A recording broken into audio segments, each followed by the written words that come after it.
En octobre dernier, Bitcoin valait 126 000 $ et donc 5 mois plus tard, on se retrouve avec un Bitcoin qui est divisé par 2 par rapport à son prix de l'ATH. C'est vrai qu'à l'heure actuelle, on sait pas trop à quoi s'attendre sur les marchés, le sentiment est absolument dégueulasse, tout est pourri à l'heure actuelle, qu'on soit clair, mais on a 4 facteurs principaux pour expliquer tout ça, donc tu restes bien jusqu'à la fin de la vidéo, tu likes, tu t'abonnes, tu actives la cloche, tu commentes, tu partages et tu rejoins mon Telegram qui est en description et en commentaire épinglé, t'as tout ce qu'il te faut dessus, t'as les news en temps réel, bref, n'hésite pas à coupler les deux, YouTube et Telegram, comme ça t'as absolument tout ce qu'il te faut et savoir tirer profit de tout ce qui se passe. On va rentrer donc directement dans le vif du sujet. On va donc commencer par la première chose qui fait que le marché dump à l'heure actuelle, c'est le choc macro-politique. Je l'appelle comme ça simplement parce qu'on se rend compte que depuis que Trump a été élu, il nous a promis de belles choses, des clarifications sur les cryptos en général, plein de belles choses au final sur les cryptos, et à l'heure actuelle, il n'y a absolument rien qui n'a été fait. On se rend compte que le Clarity Act est en train de traîner, mais à la mort. On se rend compte aussi qu'on a le Genius Act qui est en train de se mettre en place, mais qui pareil, pour prendre beaucoup de temps à se mettre en place. Bref, on a eu pas mal de promesses pour qu'au final,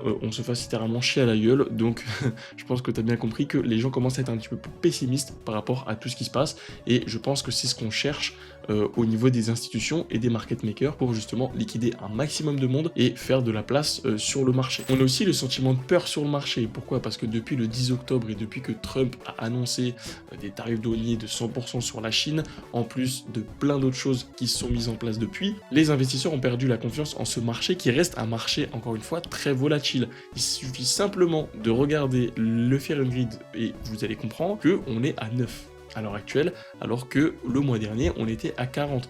Donc on s'est vraiment pété la gueule, hein, qu'on soit clair. Si tu regardes un petit peu par rapport au prix du Bitcoin, donc la courbe qui est grise ici, tu te rends compte que les gens ont de plus en plus peur. Pourquoi? Parce que le Bitcoin, justement, prend un sacré coup. Quand on avait un prix du Bitcoin à 122 000 $, on était dans la cupidité extrême. Bizarrement, on s'est rétracté un petit peu quand il a baissé autour des 88-89 000. Voilà, on est repassé dans la cupidité tout court. Et puis, depuis maintenant 2 semaines, depuis le début février, on a le marché qui se pète la gueule complet avec le prix du Bitcoin et donc la confiance des investisseurs qui prend aussi un coup. Comme tu peux le voir ici, donc on est le 11, hein, et puis la semaine dernière, on arrivait au plus bas de l'année 2026 avec la peur extrême qui est arrivée jusqu'à 5. Donc ça prouve bien que les investisseurs ont de moins en moins confiance en ce marché. 1, parce qu'il est manipulé, et 2, parce qu'il y a une grosse période d'incertitude à l'heure actuelle. Il y a pas mal de choses qui sortent. Alors je sais pas si ça peut réellement être un levier, mais on a pas mal de FUD autour de Epstein. Je pense que tu es un petit peu au courant de ce qui se passe sur le marché global. Epstein aurait eu des conversations avec Satoshi. Il y a pas mal de gens qui commencent à dire que Epstein serait Satoshi. Bref, que de la merde comme ça, que du FUD comme ça, que un sentiment de merde sur le marché qui accentue encore plus ce sentiment de peur. Petite piqûre de rappel si tu ne t'en souviens pas, je pense que ton wallet s'en souvient comme le mien d'ailleurs, mais ça c'est un autre débat. On est passé le 10 octobre de 122 000 $ à quasiment 110 000 $. Donc ça prouve bien que en une journée, littéralement en une journée, en une annonce et plein d'autres annonces entre guillemets cachées, on est venu chercher directement les 110 000 $, ce qui a donc liquidé pas mal de monde qui utilisait des leviers simplement, et que depuis cette annonce, je ne te fais pas de dessin, je pense que tu vois bien où on en est. Et donc au global, si tu regardes un petit peu ce qui s'est passé depuis le 10 octobre, on est clairement allé chercher un moins 46%. Alors là on peut voir que c'est pas très précis puisque j'ai pas été chercher le bas de la bougie, mais à l'heure actuelle c'est moins 46% simplement depuis que l'annonce du 10 octobre a été faite. Voilà. Donc je te fais pas de dessin, on est clairement en train de se prendre un sacré coup dans le crâne, que ce soit pour nous, pour nos wallets, ou simplement aussi pour notre mental. Et c'est donc pas étonnant que pas mal de gens commencent simplement à capituler, et pas mal de gens commencent à avoir un sentiment de merde sur le marché. Pourquoi tout ça fait mal au marché? Je vais t'expliquer de manière très simple. Les gens détestent l'incertitude malgré le fait que, on soit bien d'accord, c'est un marché qui est très volatile et que à partir du moment où tu as une incertitude, ça peut aller très vite vers le haut ou très vite vers le bas. Ça je pense que tu es bien au courant. Ensuite, avec les tarifs douaniers, ça crée un contexte géopolitique et économique qui est relativement tendu, puisque Donald Trump il fait un petit peu les choses comme il le veut et comme il le sent, sans forcément penser aux conséquences qu'il y a derrière, même s'il dit que les marchés sont en ATH, hein, concrètement, qu'on soit clair, c'est absolument pas le cas pour la crypto. Et au global, cette incertitude, cette menace de guerre géopolitique et économique, ça remet un contexte en place de peur, et comme je te l'ai dit juste avant, et cette peur-là, elle fait que les investisseurs vendent des actifs risqués qu'ils ont dans leur portefeuille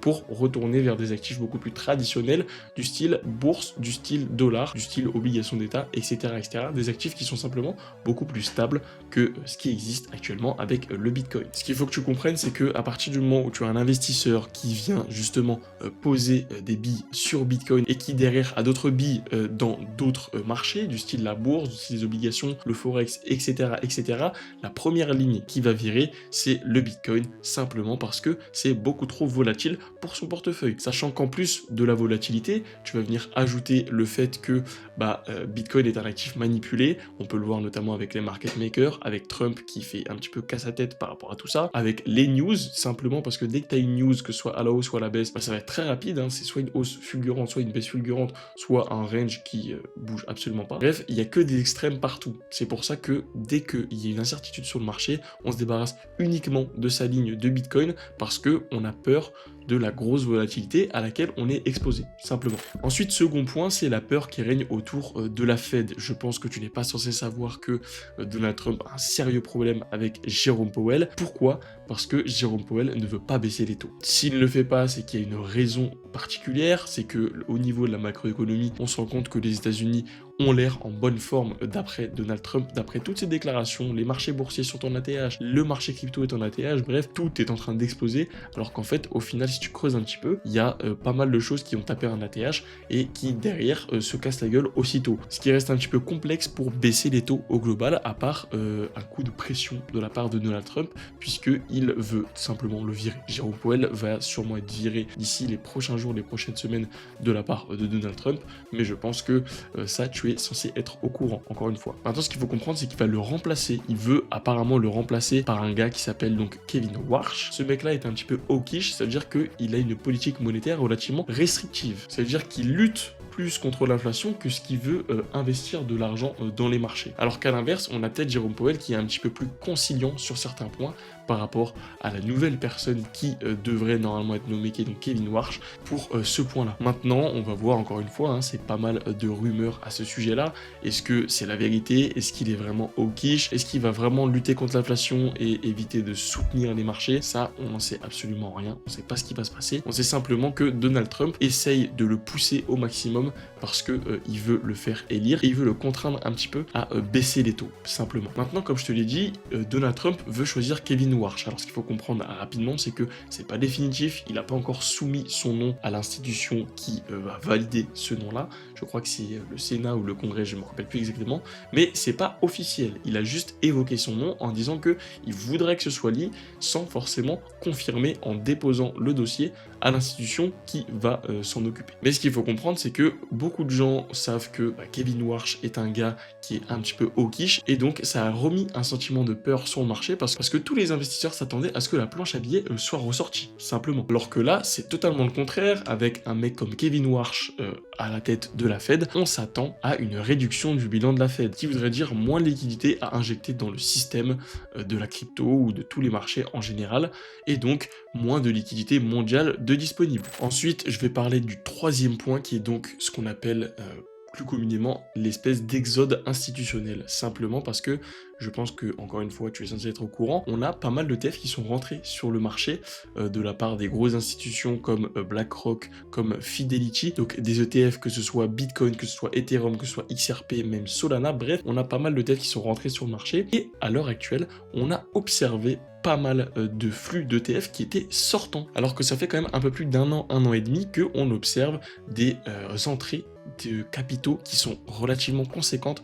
dans tout ce qui est ETF crypto. Là, depuis janvier, depuis le début de l'année, vu qu'il y a un sentiment de panique qui règne, il y a pas mal du coup d'institutions qui commencent à se remettre à vendre à foison, ce qui a donc une conséquence globale sur le marché crypto qui fait que les investisseurs du coup paniquent puisqu'ils savent que toutes les institutions sont en train de vendre, et donc ça crée un effet de boule de neige qui fait donc qu'on a des baisses qui s'accentuent encore plus, et vous allez le voir, on va en parler juste après, des baisses qui s'accentuent en plus de liquidations en cascade qui font cracher le cours encore plus vite. Vous allez comprendre juste après. Comme je te l'ai dit, du coup, c'est depuis janvier 2026, c'est-à-dire que c'est la première fois depuis que les ETF existent qu'on a ce genre de sortie, des sorties à plusieurs milliards. Je le rappelle quand même, si jamais tu n'es pas au courant, plusieurs milliards de sorties, c'est quand même pas rien, puisque, je le rappelle, ça reste quand même des investisseurs institutionnels. Le but à travers ces ETF de la part des institutions comme BlackRock, comme Fidelity, comme Vanguard, etc. Leur but, encore une fois, c'est d'être rentable. L'explication du coup de ces ventes massives de la part du coup des investisseurs institutionnels, ce serait simplement qu'ils vendent leurs profits, parce que ça fait quand même depuis, si je ne me trompe pas, 2024 que tous ces ETF sont sortis, et que depuis qu'ils sont sortis, on observe encore une fois, comme je te l'ai dit tout à l'heure, que des inflows, et que, encore une fois, depuis le début de l'année, on connaît pas mal d'outflows. Donc ce serait un petit peu logique qu'ils prennent leurs profits, c'est quand même quasiment 2 ans, si je ne me trompe pas encore une fois, qui sont là, et en plus du fait qu'ils n'aient pas pris leur profit à l'ATH, donc il faut bien qu'ils le prennent à un moment, et j'ai envie de dire qu'il vaut mieux qu'ils le prennent maintenant autour des 66 000 $, plutôt qu'ils le prennent à un nouvel ATH et qui refasse cracher le prix encore plus bas ou alors un tout petit peu plus haut, ce qui représente donc une opportunité pour investir, que ce soit en DCA ou simplement de manière spot ou en futures. Ça c'est toi qui vois. Pour argumenter un petit peu mon propos, je te montre simplement ce qui se passe au niveau des flux nets ETF. Comme tu peux le voir depuis 2024, on a quand même plus de vert que de rouge, mais là, si on se penche un petit peu sur les 90 derniers jours, on se rend compte qu'on a beaucoup plus d'outflow que d'inflow. Et pareil, si tu rezoom sur les 30 derniers jours. Sur les 7 derniers jours, ça reste un petit peu plus positif que négatif, mais si tu dézoomes un petit peu, voilà, je te fais pas de dessin, je te fais pas de schéma, tu te rends compte que les sorties sont beaucoup plus importantes. Et si tu regardes un petit peu au niveau du dernier trimestre, du mois dernier et de la semaine dernière, tu te rends compte que sur les 3 derniers mois, on est à moins 4 milliards, sur le mois dernier, on est à moins 2 milliards, et seulement sur la semaine dernière, on est à plus de 250 millions. Bref, au global, on a un sentiment de peur, et justement, les institutions en profitent pour vendre. Quatrième point, il faut comprendre que les cycles de 4 ans, c'est terminé. Et oui, si tu ne le sais pas déjà, avec tout ce qui est institution, avec tout ce qui est market maker, tout ce qui est manipulation au global, tout ce qui est cycle de 4 ans, c'est terminé. Si tu reprends ce qui se passe depuis l'année 2017, en 2017, on a eu un sommet, un nouvel ATH, en 2018, on a eu un crash, en 2021, c'était exactement la même chose, on a eu un nouvel ATH, et puis ensuite, en 2022, on a connu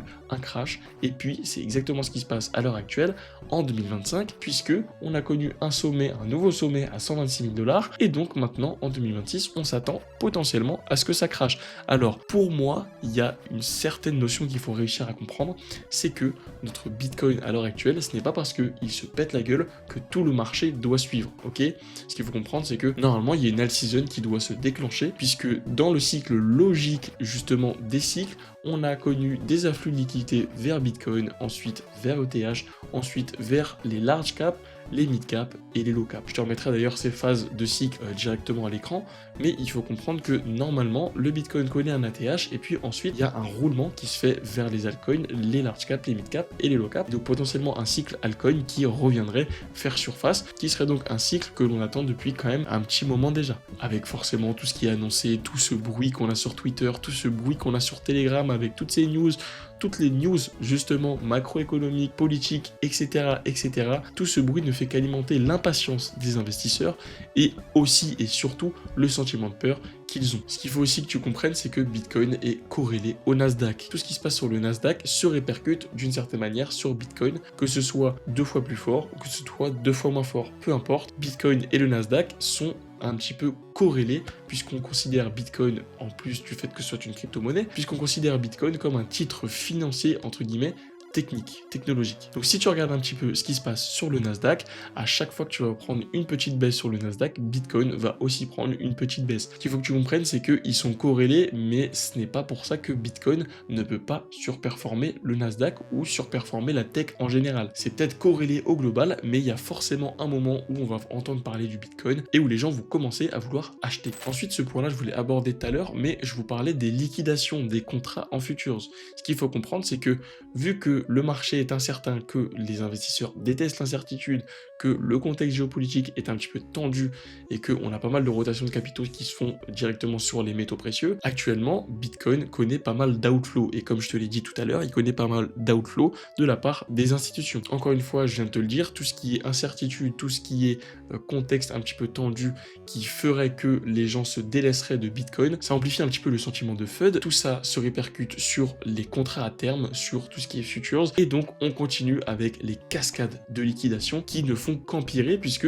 plus le temps passe, plus on a de gens qui utilisent les contrats à terme et qui plus le temps passe, plus ils continuent de se faire liquider et donc créer une réaction en chaîne, un effet boule de neige qui vient aggraver la chute lorsqu'il y a un down global sur le marché. Concrètement, ça voudrait dire quoi? Si je te donne un exemple, disons que sans les contrats à terme, s'il y a de la panique qui se crée, on pourrait avoir un Bitcoin à 66 000 et qui reste un petit peu plafonné sur un support à 66 000 $, alors que là, si on ajoute la contrainte des gens qui se font liquider en futures, au lieu d'avoir un support autour des 66 000 $, on va aller chercher directement les 65 000 et donc au global avoir un down encore plus fort, ce qui renforce encore plus la peur de la part des investisseurs. Mais ce qu'il faut comprendre, c'est que toutes ces liquidations, elles sont saines entre guillemets, puisque les gens, quand ils parient en futur sur des contrats à terme avec des leviers, ils investissent avec de l'argent qui n'est absolument pas le leur. Et donc ça nettoie un petit peu tout ce bordel, toutes ces liquidités qui sont en trop, qui sont des liquidités qui ne sont même pas détenues par les gens, et donc au global ça permet une correction un peu plus saine et donc potentiellement de repartir à la hausse avec des fonds propres et donc potentiellement de repartir encore de plus belle à la hausse. Donc voilà, j'espère que j'ai été clair. Je pense que tout ça mis bout à bout, court terme, on est absolument biriche, hein, qu'on soit clair,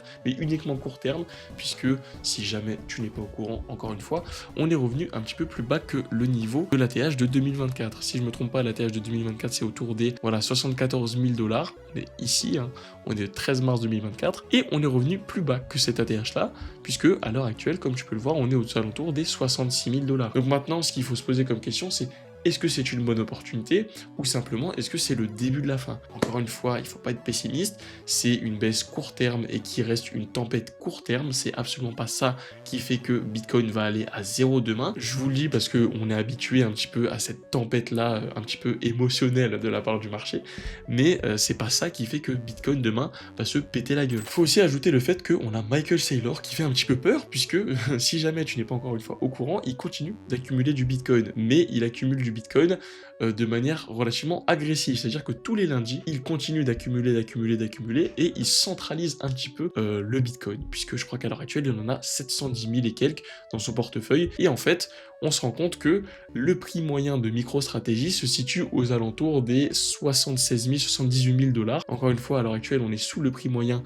par rapport à MicroStrategy, et il y a beaucoup de gens qui sont en train de FUD autour de Michael Saylor en disant qu'il pourrait vendre. Et s'il vend, je vous fais pas de dessin, on va aller crash encore bien plus bas que ce qu'on connaît déjà. Il a dit qu'il ne vaudrait pas un sou et qu'il continuerait d'accumuler. Alors encore une fois, est-ce que c'est ce qu'il va faire ou pas? On sait pas, tout est imprévisible, donc à voir comment ça va se passer. Donc voilà, au global, tout ça mis bout à bout, c'est vrai que ça crée un contexte qui est relativement dégueulasse, qu'on soit clair, un contexte dégueulasse sur le marché, un contexte dégueulasse dans le mindset des gens, les gens ont peur, les gens n'ont pas envie d'acheter, les gens n'ont pas envie de s'aventurer sur un marché qui est beaucoup trop volatile et qui a connu un moins 50% quasiment depuis 6 mois. Donc c'est vrai que c'est complexe de retrouver la confiance des investisseurs par rapport à tout ça. C'est la crise, les liquidités mondiales sont en crise, la situation au Japon a aussi un impact sur ce qui se passe en crypto, bref, au niveau macroéconomique mondial, c'est aussi le bordel. Je ne te fais pas de dessin, tout ça mène au prix que l'on a à l'heure actuelle et c'est totalement justifié. Enfin voilà, j'espère que la vidéo vous aura plu, j'espère que j'aurai pas été trop long, j'espère aussi avoir été clair parce que c'est un petit peu compliqué en tant que débutant par exemple de comprendre par rapport à quoi ça évolue ou quoi, donc vraiment n'hésite pas à me faire des retours dans les commentaires pour savoir si pour toi c'est bon ou pas et si tu continues à DCA ton Bitcoin par exemple. N'hésite pas à liker, à t'abonner et activer la cloche, comme ça tu as des vidéos comme celle-ci qui sont relativement constructives et qui sont élaborées pour que tu puisses comprendre pourquoi ça se passe et surtout quels sont les éléments déclencheurs. Enfin bref, nous on se dit à la prochaine vidéo et puis j'espère que d'ici là le marché aura remonté la pente.